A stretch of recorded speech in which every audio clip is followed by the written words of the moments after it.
तो भाई लोग, आज हम बात करने वाले हैं लुक किस्म के चैप्टर नंबर 89 के बारे में। तो अगर आपने मेरे चैनल को अब तक सब्सक्राइब नहीं करा है तो जल्दी से इसको सब्सक्राइब कर लो ताकि आगे आने वाली वीडियोस आप मिस ना कर सको। तो यार, आज की वीडियो की शुरुआत में हम देखते हैं जहाँ पे जेक और वास्को की फाइट हो रही होती है। वहाँ पे गन आता है और कहता है हा कितना कमाल का नजारा है। अक्सर ऐसे मौसम में तुम्हें लड़के फाइट करते हुए नहीं दिखते हैं और मैं तुम दोनों को ही जानता हूँ। काफी दिनों बाद दिख रहे हो, तो कैसे हो तुम? इसके बाद जेक कहता है गन, काफी समय बाद मिल रहे हो, क्या आप यहाँ पे मुझसे मिलने के लिए आ रखे हो सर? गन कहता है हाँ बिल्कुल। इसके बाद जो जेस होता है अपने मन में सोच रहा होता है आखिर ये बंदा कौन है और ये इससे इतनी तमीज से बात क्यों कर रहा है। इसके बाद जेक वास्को की तरफ इशारा करके गन को कहता है कि क्या आप इस बंदे को जानते हो? इसके बाद गन कहता है हाँ, मैं पहले एक बार इस बंदे से मिला था, इसका बड़ा अजीब सा नाम है। वो क्या था? इसका नाम शायद टबैस्को है। इसके बाद गन वास्को को कहता है तुम्हारी फिजिक अच्छी है लेकिन तुम पे अभी स्किल्स की कमी है। तुम्हारे पास टैलेंट है लेकिन अभी तुम इस बंदे से फाइट करने के लिए रेडी नहीं हो। और अभी गन जेक के बारे में कह रहा होता है। गन कहता है मेरी नजर इसके ऊपर काफी पहले से है, ये मेरे कैंडिडेट्स की लिस्ट में नंबर 1 पर था। इसके बाद जेक कहता है कि क्या मैं 1 पर था?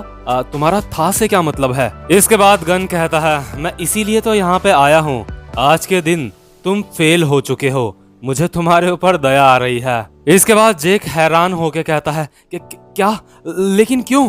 इसके बाद गन कहता है जो तुमने गैर कानूनी तरीके से जुआ खेला उसकी वजह से। तुम सोच रहे हो मुझे ये कैसे पता चला? जो कैंडिडेट्स मेरे साथ काम करना चाहते हैं इसका पहला रूल ये है, वो ऐसा कोई भी काम नहीं करेंगे जिस वजह से उनको गिरफ्तार होना पड़ सके। मैं बहुत समय से एक प्रिंसेस के पीछे हूँ काम के सिलसिले में, और उसके साथ काम करते करते मुझे पता चला इस चीज में कहीं ना कहीं वो भी इन्वॉल्व है। पुलिस तुम्हारे लिए यहाँ पे जल्दी ही आने वाली होगी। तुम्हारे पीछे एक बहुत ही परेशान करने वाला बच्चा पड़ा है जो कि काफी ज्यादा समझदार भी है। मैं इस बारे में श्योर नहीं हूँ कि वो अभी भी तुम्हारे पीछे है या नहीं। इसके बाद हमें कोजी दिखाया जाता है जो कह रहा होता है वो बॉडीगार्ड सा दिखने वाला बंदा कहाँ है? बहुत अच्छे, वैसे भी वो मुझे पसंद नहीं है। इसके बाद गन जेक को कहता है इससे पहले कि तुम्हें पुलिस पकड़े मैं यहाँ पे तुम्हारी बैंड बजाने के लिए आया हूँ। इसके बाद जेक चिल्लाते हुए कहता है तुमने कहा था कि मैं अगला बंदा हूँगा जो तुम्हारे साथ काम करेगा। मैंने काफी ज्यादा मेहनत करी वो पैसे जमा करने के लिए ताकि मैं तुम्हारे साथ काम कर सकूं। मैंने गैर कानूनी जुए में भी काम करना शुरू करा ताकि मैं तुम्हें पैसे दे सकूं जो तुमने मुझसे मांगे थे, और तुम अब मुझे छोड़ रहे हो क्योंकि मैंने गैर कानूनी तरीके से जुए में काम करा। मैंने तुम्हारे लिए एक शाही कुत्ते की तरह काम करा है। इसके बाद गन कहता है नियम होते हैं, मुझे तुम्हारे लिए दया आ रही है। इसके बाद हम देखते हैं जो जेक होता है उसके चेहरे में हल्की सी स्माइल होती है और वो अपनी टी शर्ट निकाल के फेंकता है और कहता है अच्छा तो ऐसी बात है, मैं अब वो नहीं रहा जो मैं पहले था, अब मैं तुम्हें हरा सकता हूँ। मुझे इस बात पे भरोसा नहीं है कि तुम किसी और के लिए काम कर रहे हो और तुम ये बिजनेस किसी और के लिए चला रहे हो। इसके बाद गन कहता है ओ तुम्हें ये कैसे पता? क्या तुम्हें ये इन्फॉर्मेशन बिग डील क्लब से मिली है? जेक कहता है हाँ, और मुझे जो पता है वो जान के तुम हैरान हो जाओगे। तुम और गो साथ में मिलके काम करते हो, तुम्हारा बिजनेस लोगों को धोखा देना है, लेकिन ये कोई इलीगल बिजनेस नहीं है। मैं इस बारे में जानता हूँ, मुझे पता है तुम्हें इस बात का डर है कि अगर पुलिस ने इस बारे में ज्यादा गहराई से तहकीकात करी तो उनको तुम्हारे बिजनेस के बारे में पता चल जाएगा, इसलिए तुम उनको इस बिजनेस में इन्वॉल्व नहीं करना चाहते, तुम पुलिस से दूर रहना चाहते हो ताकि तुम अपना काम आसानी से कर सको। अगर दुनिया को इस बारे में पता चल गया कि तुम कितना प्रॉफिट कमाते हो तो तुम्हारे लिए मुश्किल खड़ी हो सकती है। हर साल तुम और गो $50 लाख का प्रॉफिट कमाते हो। मुझे इस बात की परवाह नहीं है कि तुम किसके लिए काम करते हो, मैं बस तुम्हारी टीम में शामिल होना चाहता था। और यार $50 लाख शब्द सुन के जेस और वास्को बहुत ज्यादा हैरान हो जाते हैं। इसके बाद गन कहता है वेल तुम बहुत ज्यादा बोलते हो, क्या इस बार मुझे तुम्हारे सारे दांत बाहर निकाल देने चाहिए?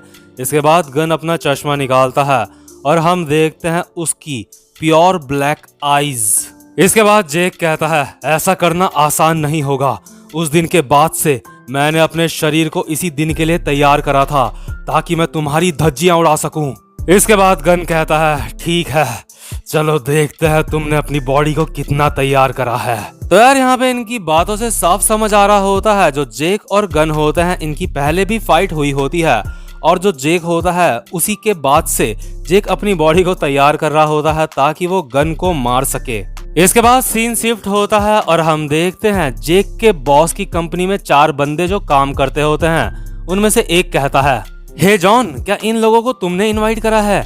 यहाँ पे अभी अभी कुछ लोग गेम खेलने के लिए आए हैं और यहाँ पे ये दिखा रहा है कि इन लोगों को तुमने रिकमेंड करा है ये गेम खेलने के लिए। और यार अभी जो जेक के बॉस के ऐप में गेम खेलने आए होते हैं ना, वो कोजी लोग ही होते हैं जो अभी डैनियल के स्टोर में बैठे होते हैं। इन्होंने अपना नाम जीहोस फ्रेंड लिखा हुआ होता है, यानी कि गेम खेलने से पहले जहाँ पे एक फॉर्म भरना होता है वहाँ पे इन्होंने लिखा हुआ होता है जीहोस फ्रेंड।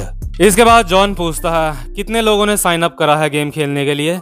इसके बाद ये बंदा कहता है 5 लोगों ने करा है अभी तो। जॉन स्माइल करते हुए अपने मन में सोच रहा होता है वो जीहो, उसको अब तक भी कुछ समझ नहीं आया, वो अभी भी अपने दोस्तों को रिकमेंड कर रहा है ये गेम खेलने के लिए। इसके बाद जॉन कहता है हाँ वो 5 लोग मेरी वजह से ही यहाँ पे आए हैं। और जॉन अपने मन में खुश हो रहा होता है क्योंकि इन 5 लोगों का 40% का प्रॉफिट भी अब जॉन को ही मिलेगा। इसके बाद जो जॉन का बॉस मोटा होता है वो कहता है तुम कमीशन पाने के लिए बहुत ज्यादा मेहनत कर रहे हो, तुम उस बच्चे के दोस्तों को भी इस ऐप में ले आए। और जॉन अपने मन में खुश होकर सोच रहा होता है यस, अब 40% पैसे मेरे होंगे, मैं आसानी से काफी सारे पैसे कमाऊंगा। इसके बाद सीन शिफ्ट होता है और हम देखते हैं डैनियल का स्टोर जहाँ पे कोजी होता है। कोजी कहता है तो अब हम सब साइन अप हो चुके हैं इस ऐप में।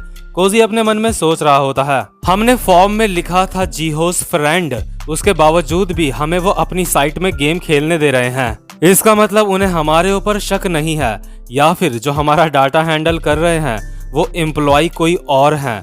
दोनों ही केसेस काफी अच्छे हैं। मैंने मेहनत से जो पैसे कमाए थे वो मैंने यहाँ पे इन्वेस्ट करे हैं।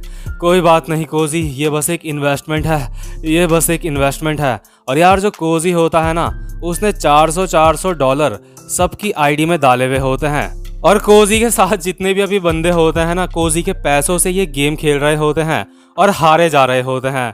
इसके बाद जो हानिल होती है वो कहती है हे कोजी, तुम क्या चाहते हो? क्या तुम हमसे ये उम्मीद कर रहे हो कि हम तुम्हारे इन पैसों से बहुत सारे पैसे जीतेंगे? लेकिन मैं यहाँ पे हारने में लगी हुई हूँ। इसके बाद कोजी कहता है क्या तुम मेरे पैसे हार रही हो? बेवकूफ लड़की, जो तुम कर रही हो बस तुम करती रहो। इसके बाद हानिल कहती है कि क्या?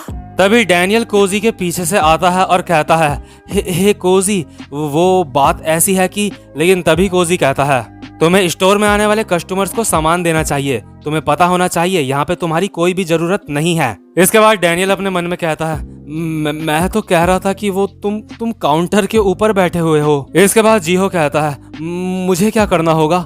इसके बाद कोजी कहता है क्योंकि तुम्हारी आईडी बैन हो रखी है, इसलिए तुम स्टैंड बाय पे रहो, मुझे आगे तुम्हारी जरूरत पड़ सकती है। जीहो कहता है ठीक है। और जो हमारा जैक होता है वो कहता है जीहो, मैं सोच रहा हूँ तुमने ऐसा क्या कर दिया है, अब तुम सच में बहुत ही बेकार इंसान हो। इसके बाद सीन शिफ्ट होता है और हम देखते हैं जॉन के बॉस को, जो जॉन को कहता है कि क्या तुम उनको लालच नहीं दोगे? इसके बाद जॉन कहता है हाँ, क्योंकि वो जीहो के दोस्त हैं तो शायद इसलिए वो जानते होंगे जीहो काफी सारे पैसे हारा है, और इसलिए अगर मैंने उनको लालच दिया तो ऐसा हो सकता है कि जीते हुए पैसे वो जल्दी से विथड्रॉ कर लें। इसलिए वो जितने भी पैसे ऐड करेंगे मैं वो सारे के सारे पैसे खा लूंगा, मैं उनको जीतने नहीं दूंगा। जॉन का बॉस बोलता है तुमने काफी अच्छा फैसला लिया है। इसके बाद सीन शिफ्ट होता है और हम देखते हैं डैनियल का स्टोर। इस स्टोर में हम देखते हैं जितने भी बंदे होते हैं वो कहते हैं कम ऑन कोजी, अब हम क्या करें? हमने जितने भी पैसे डिपॉजिट करे थे हम वो सारे के सारे पैसे हार चुके हैं।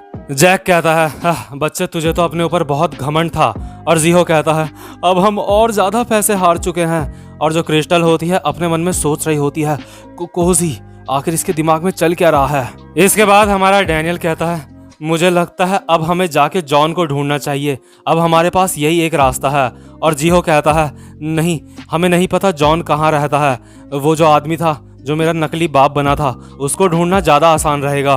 और यार जो जीहो होता है ना, उसको कोई भी उम्मीद नजर नहीं आ रही होती है, इसलिए जीहो रोते रोते कहता है मैं पुलिस के पास जा रहा हूँ, मैं उनको सब कुछ बता दूंगा। लेकिन तभी पीछे से कोजी कहता है जरा एक सेकंड रुको। हम देखते हैं जो कोजी होता है वो अकेले ही 7-8 लैपटॉप चला रहा होता है। इसके बाद कोजी कहता है ये तो बस शुरुआत है, ये काम कर रहा है। हमने उनके ऐप में साइन अप करा और पैसे भी डिपॉजिट करे और उनको हमारे ऊपर थोड़ा सा भी शक नहीं हुआ। उनको इस बात की कोई भी परवाह नहीं है। और अगर उनको हमारे ऊपर शक होता भी तो क्योंकि अब हम पैसे हार चुके हैं तो इसलिए उन्हें हमारी कोई भी चिंता नहीं है अब। इसके बाद सीन शिफ्ट होता है और हम जॉन और उसके बॉस को देखते हैं जो बाहर जा रहे होते हैं। जॉन का बॉस अपने वर्कर्स से कहता है हम शौना जा रहे हैं, तुम सब के सब बहुत ही मेहनत से काम करना। और यार शौना वो जगह होती है जहाँ पे ये लोग नहाते हैं। इसके बाद जो कोजी होता है वो कहता है अब तुम सबके अकाउंट में $1000 डालना बहुत जरूरी है। इसके बाद हमारी हानिउल कहती है कि क्या फिर से? इसके बाद जैक कहता है क्या तुम्हारे पास बर्बाद करने के लिए इतने सारे पैसे हैं? और पीछे से जो जियो होता है वो कहता है चलो चलो उस आदमी को ढूंढते हैं जो मेरा नकली बाप बना था, ये करने से फायदा नहीं है। कोजी अब बस करो, तुम्हें ये करने की जरूरत नहीं है। तुम्हें मेरे लिए इतने सारे पैसे डिपॉजिट करने की जरूरत नहीं है। इसके बाद कोजी कहता है क्या तुम्हारे लिए?